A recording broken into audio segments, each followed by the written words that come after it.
Raising Us is sponsored by Nugget, makers of the original Play Couch. To create things that sound true and look true and feel true but aren't means you've got to be really careful when you're engaging with this. And you've got to double check a lot of the things that it's saying to you because it can be really, really convincing. Parenting doesn't come with a script, but it does come with lots of questions.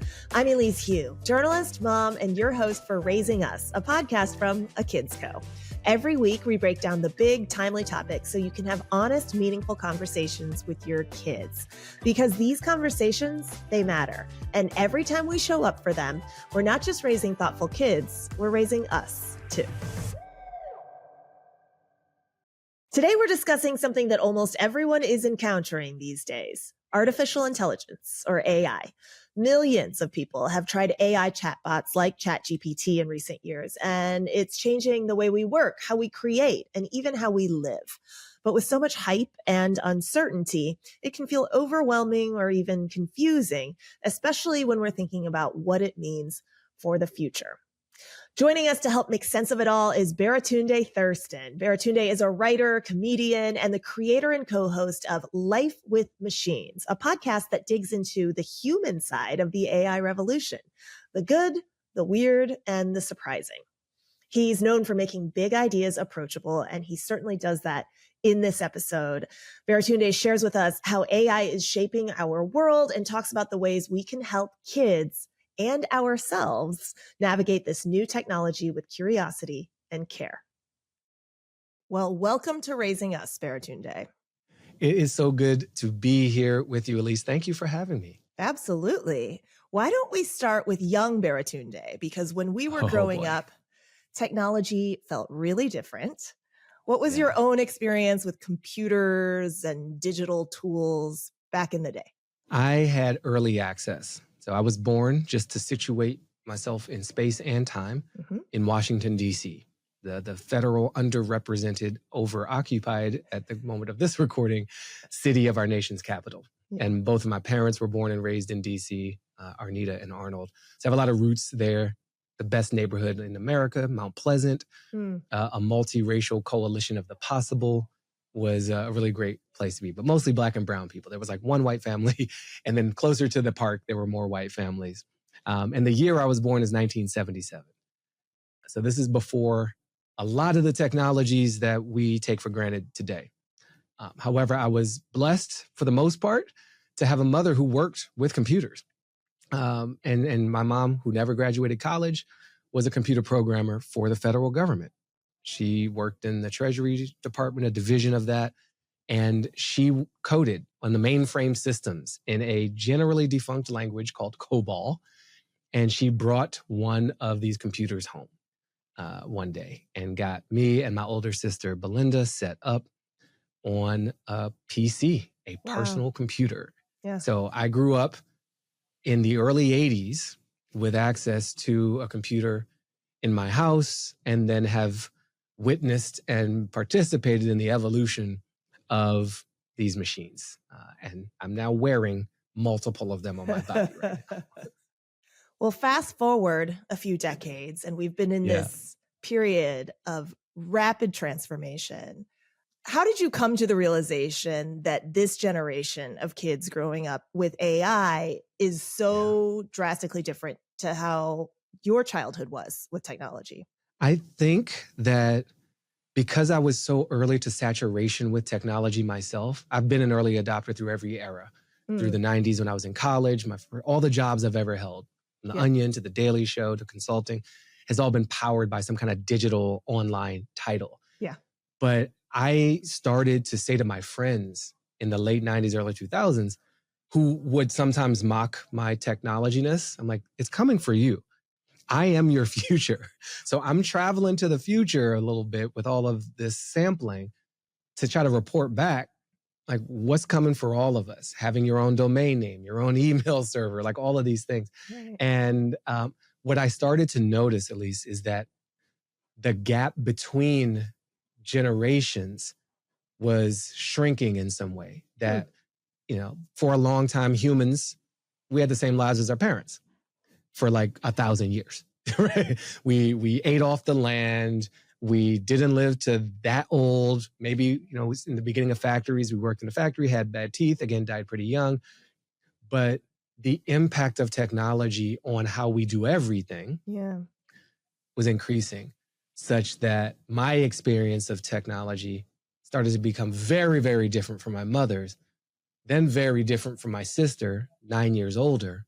And now what I'm observing is between siblings 2, 3, 4 years apart, there can be a radically different experience. And so I don't have kids myself. My wife and I don't have kids, but we have a niece and nephew, a godfather.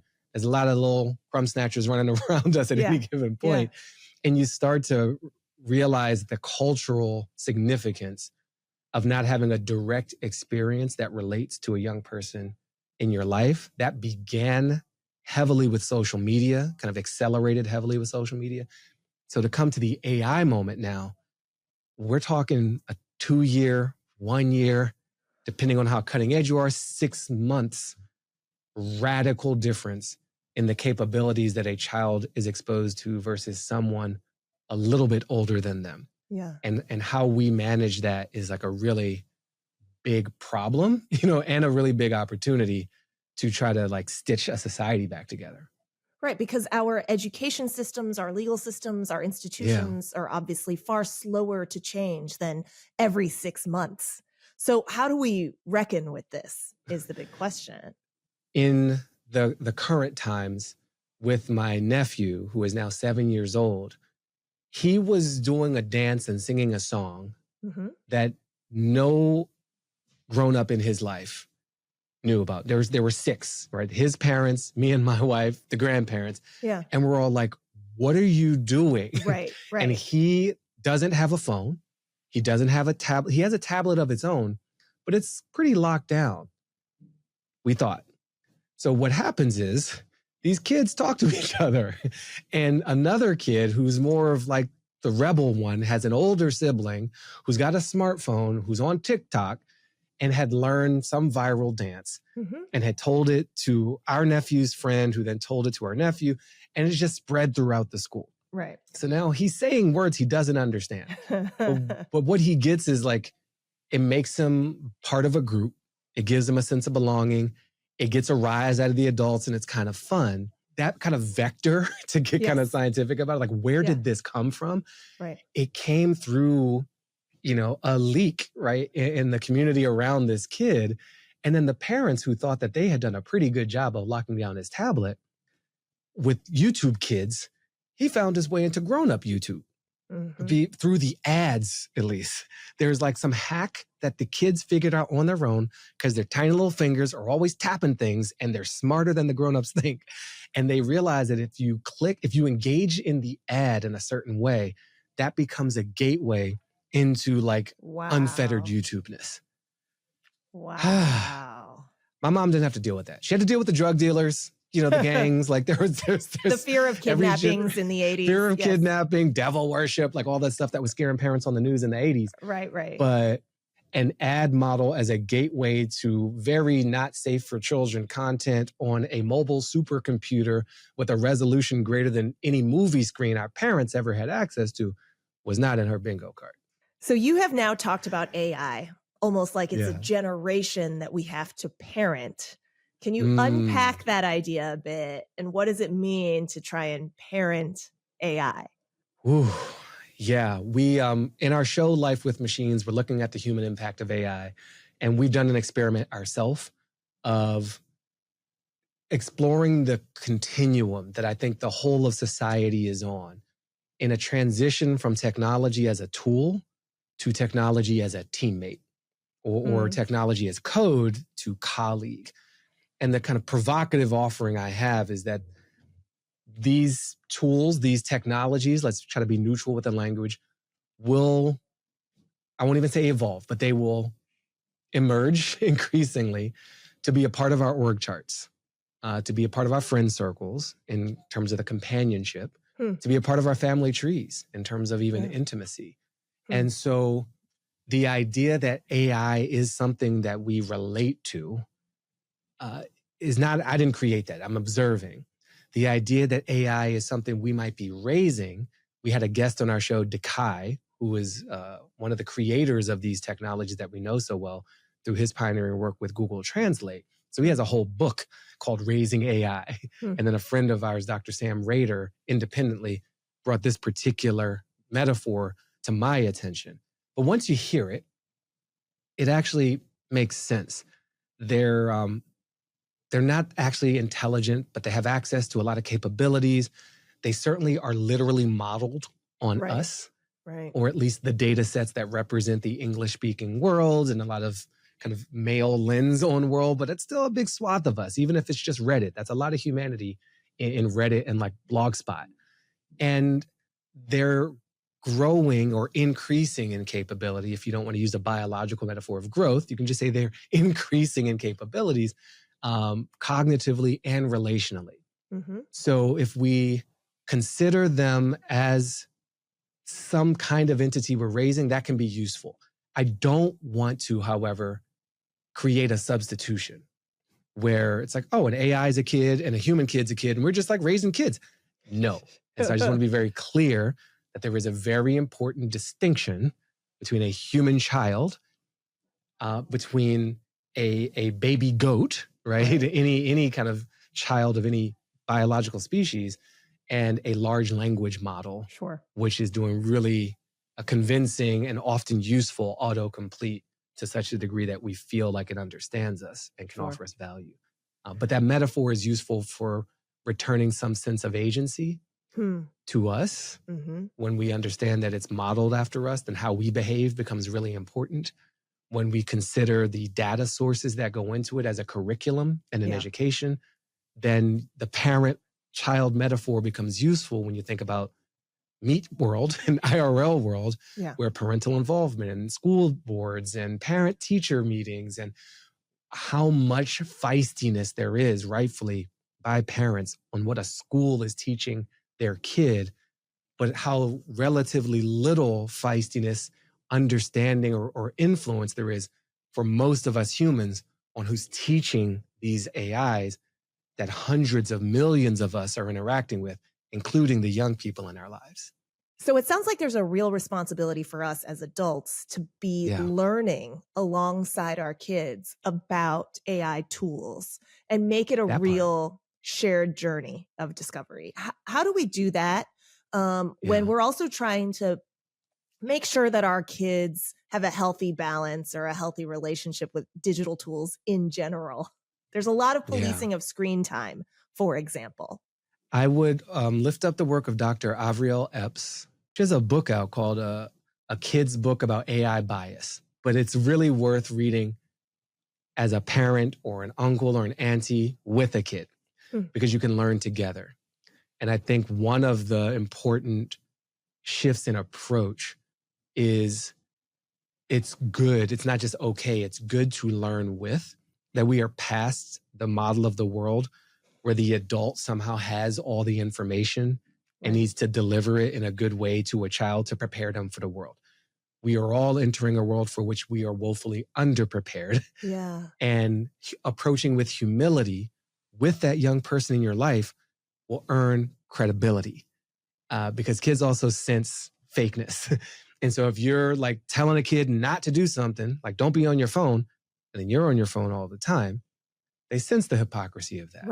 But if you can openly, transparently struggle with some of that addiction with them, go on YouTube Kids with them, play with chatbots with them, humbly ask for them to show you something, right? You know, I was tech support for my mom. There's so many of us who have been that kind of genius bar, undercompensated employee for the older people in our lives.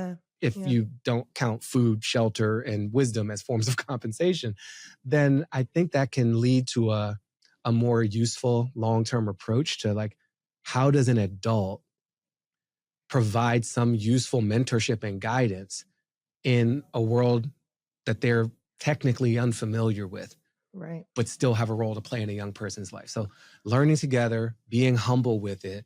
And then I think that the metaphor of education and raising also then gives an opportunity for those adults who have more political agency than children, based on the way our society is set up, to advocate structurally for better ways to consider young people in the design of these tools, to help advocate for safeguards, to create consequences for errors of omission or ill intention that can have a real negative effect on a young person's life as well. But that's going to be harder to do. It's hard to be an advocate in a world you don't understand. So I think approaching that understanding with the young people in your life humbly is a really good start to being of use to them. Coming up, Baratunde offers some actionable advice on how parents can help their kids better understand AI tools. Fall is in full swing, and it's the perfect time to refresh your wardrobe with pieces that feel as good as they look. Luckily, Quince makes it easy to look polished, stay warm, and save big without compromising on quality. Quince has all the elevated essentials for fall. Think 100% Mongolian cashmere from $50. Washable silk tops. I already have 2 of the tops, and I wear them constantly in all of the seasons, not just fall. And by partnering directly with ethical top-tier factories and cutting out the middleman, Quince can deliver luxury quality pieces at half the price of similar brands. Keep it classic and cozy this fall with long-lasting staples from Quince. Go to quince.com/raisingus for free shipping on your order and 365-day returns. That's QUINCE.com/raisingus to get free shipping and 365-day returns. Quince.com/raisingus. Hey, it's Elise, and I, for one, remember those early days of pregnancy with all the decisions that you have to consider and how high stakes it felt to take care of my own body when I knew I was carrying another one. Many prenatal vitamins aren't even clinically tested. Plus, pregnant women, particularly those from diverse racial and ethnic backgrounds, are routinely excluded from clinical studies. And for these reasons, I would recommend Ritual's Essential for Women Prenatal. It's the #1 best-selling prenatal and the only leading prenatal backed by its own human clinical trial. And Ritual selects bioavailable key nutrients designed for optimal absorption. Moms taking Ritual reported their prenatal to be easier to swallow, gentler on the stomach, and a better overall positive experience than those taking a leading prenatal.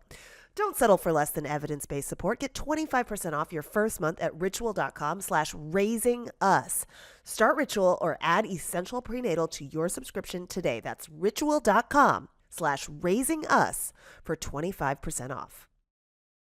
Are there certain practical guardrails or boundaries that you think parents ought to set up in allowing our kids to discover and work with AI and AI tools? This is a serious question you've asked about the boundaries that I might suggest for a parent to create around their child with respect to AI. And so I'm just humbly offering, not a parent, don't wake up to a kid demanding food and attention every day of my life. Sure. Given the unpredictability of these predictive models in terms of how they behave. Yeah.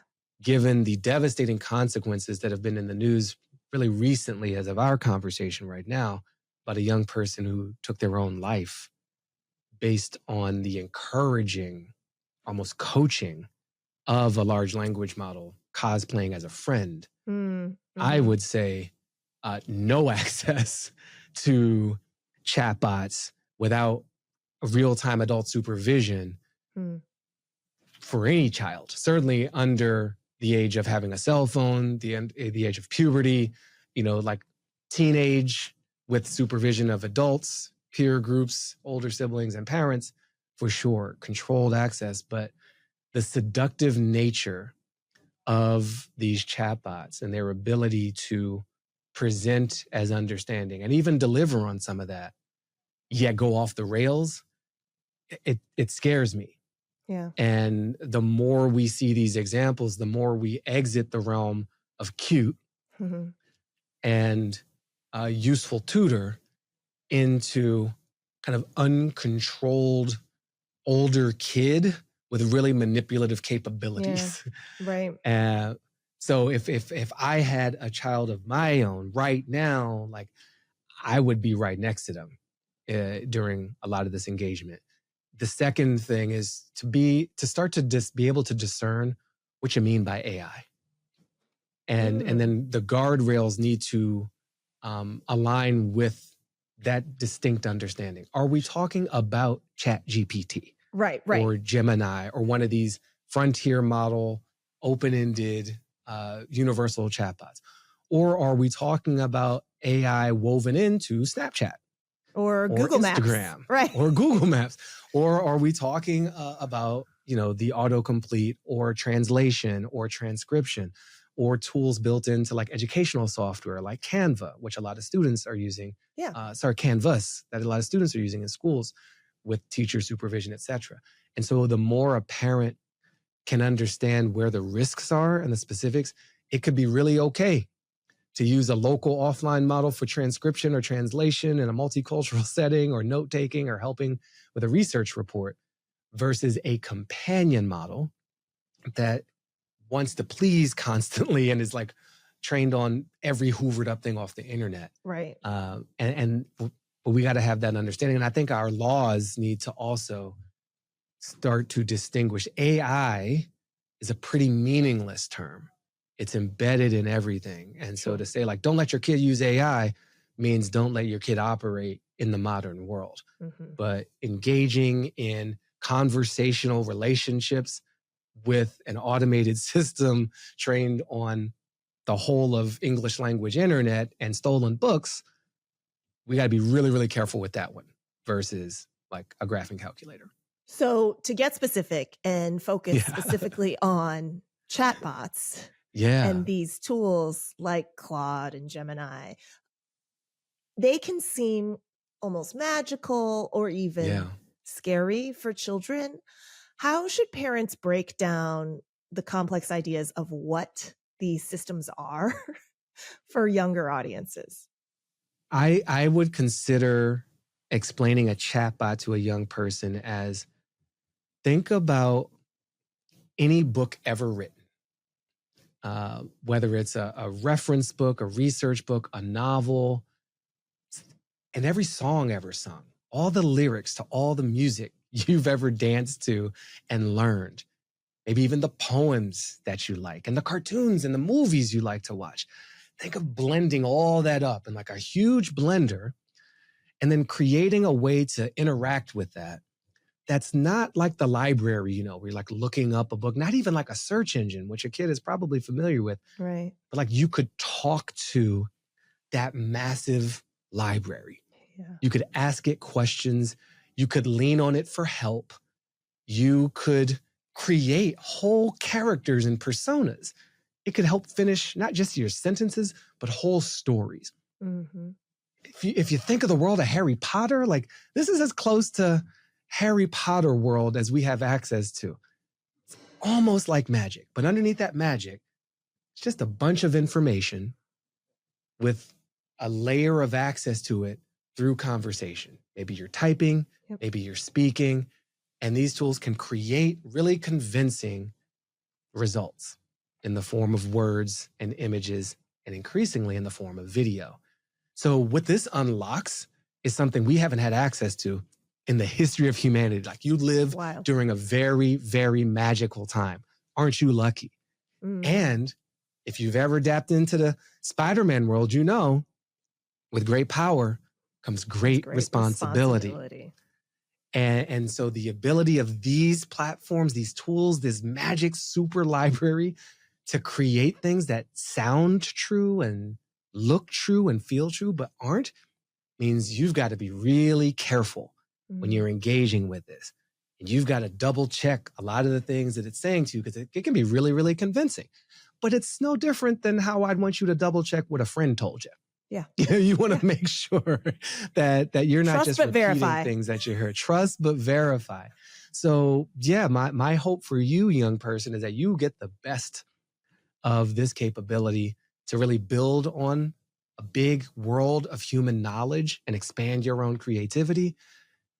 And I want you to be able to maintain your own discernment. Now that's a big word, but your ability to understand the difference between what has value and what doesn't, between what's true and what's false, between what's good for you and what might just feel good for you. Right. And that's not an instant thing. I'm still working on learning that myself. So there's no shame in not being perfect. Every grown up in your life is struggling with this, even when they pretend they're not. We're all on the same bus.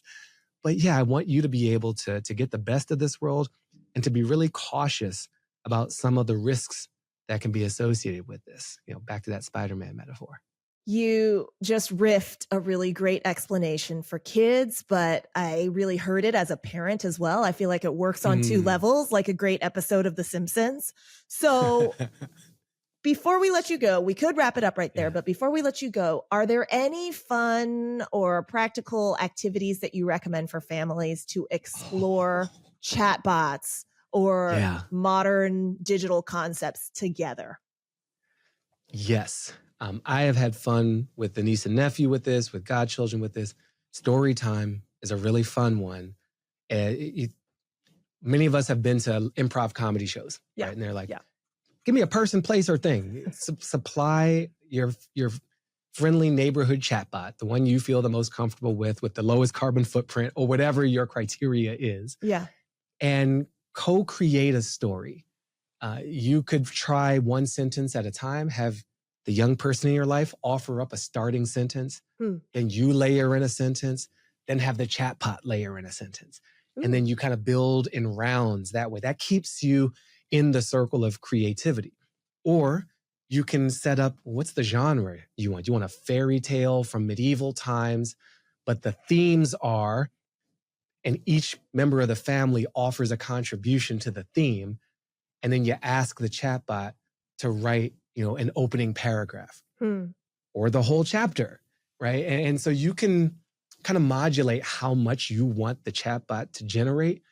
I'm in favor of maintaining the human creativity in the process, but to each their own. You'll start to find we all yearn to see ourselves in stories. And one of the beautiful capabilities of these platforms is that they reflect us instantly and pretty well. And they can weave. So especially if there's any kind of like distinction or even division in your own family unit, one kid loves strawberries, the other loves chocolate. Could we ever come up with a story that makes both kids feel seen? A chatbot is ideal. Or generational references like you just talked about with The Simpsons, where it works on many levels. These tools, probably because they've been trained on transcripts of The Simpsons, are very good at that. So I think collaborative storytelling is my number one suggestion. And then two other thoughts that are briefer that come to mind is having these tools illustrate or give sound and motion to an existing story or narrative. That can kind of take it to the next level, but you still have a totally human created layer. And then you're going, especially if someone's like, well, I don't draw that well, but I write really well. Well, then kind of compensate for that and balance the human capability rather than having it build everything. And then the last, this is a friend of ours who's been deep in technology for a long time. He has older children, but they're involved in studies that he doesn't understand.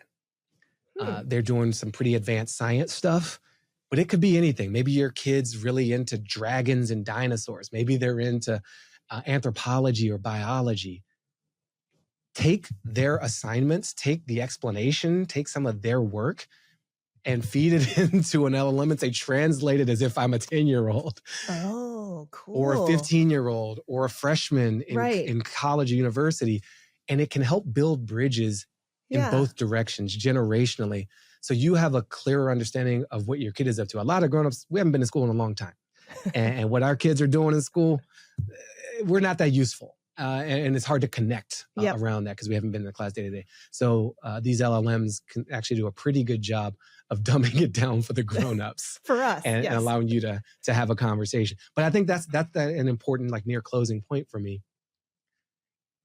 We're all learning. It's not just about teaching kids. It's about learning together. And this is a really scary time politically, technologically, and economically, plus climate, like all at once. So the more we can see ourselves as students, even see ourselves as kids, I think the better position we will be with those who are formally called students and formally called kids to trust us and to have us all learn and grow together. That's also really underlining the theme of this very podcast. So thank you for tying it up in a bow like that, Baratunde Thurston, who is the creator and host of Life with Machines. Baratunde, thank you so much. Thank you, Elise. This was so much fun. Thank you to Baratunde Thurston for joining us. Navigating a conversation about AI isn't simple. It can be especially tough with kids who see so much tech around them, but might not really understand how it works or how it adapts. Sometimes they're curious. Sometimes they might feel a bit overwhelmed or even worried about how AI is working in the world. And that's why it's super important to give them the tools to make sense of it and learn alongside them, just as Baratunde said. For more tools and resources, you can visit us at akidsco.com. And thanks for listening to Raising Us. If this episode resonated with you, please share it with someone who needs to hear it.